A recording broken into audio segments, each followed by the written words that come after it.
Hyderabad park హయత్లో అగ్ని ప్రమాదం చోటు చేసుకుంది. మొదటి ఫ్లోర్ లో మంటలు చెలరేగాయి. అయితే వెంటనే మంటలను ఆర్పారు ఫైర్ సిబ్బంది. విద్యుత్ వైర్ కాలడంతోనే ఈ ప్రమాదం జరిగినట్టుగా అంచనా వేస్తున్నారు.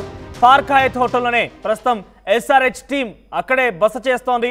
అయితే ఒక్కసారిగా మంటలు చెలరేగడంతో ఎస్ఆర్హెచ్ టీం అలర్ట్ చేశారు సిబ్బంది.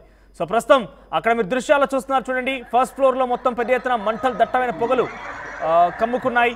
ఫస్ట్ ఫ్లోర్ మొత్తం కూడా అగ్నికి ఆహుతైపోయింది. దాదాపుగా ఫైర్ సిబ్బంది అక్కడికి చేరుకుని వెంటనే మంటలు నార్పే ప్రయత్నం చేస్తున్నారు. సో ఒక్కసారిగా ఆ హోటల్లో నుంచి, అంత పెద్ద హోటల్ అది, చాలా వ్యాస్ట్గా ఉంటుంది ఆ ఏరియా మొత్తం కూడా. సో ఆ area present Park Hyatt hotel first ఫ్లోర్లో అగ్ని ప్రమాదం చోటు చేసుకోవడంతో ఆ ప్రాంతం మొత్తం కూడా దట్టమైన పొగలు కమ్ముకున్నాయి. సో వైర్లు కావడంతోనే విద్యుత్ సంబంధించినటువంటి అంశంలోనే ఈ యొక్క అగ్ని ప్రమాదం సంభవించి ఉంటుంది. ఎలక్ట్రికల్ షాక్ కారణంగానే అగ్ని ప్రమాదం సంభవించి ఉంటుందని అంచనా వేస్తున్నారు. ఎవరు వచ్చినా కూడా బయటే నిలిపేస్తున్న పరిస్థితి కనబడుతోంది. తాజాగా అక్కడ ఎస్ఆర్హెచ్ టీం కూడా బస్ చేస్తున్నారు. ఈ నేపథ్యం వారందరూ కూడా అలర్ట్ చేశారు. ఒక్కసారిగా ఎస్ఆర్హెచ్ టీం అలర్ట్ అయిపోయింది. అక్కడ నుంచి బయటికి, అంటే కొంత సేఫ్ జోన్కి వెళ్ళినట్టు తెలుస్తోంది. సో ప్రజెంట్ ఇంకా అక్కడ ఫైర్ సిబ్బంది చేరుకున్నారు, మాట్లాడే ప్రయత్నం చేస్తున్నారు.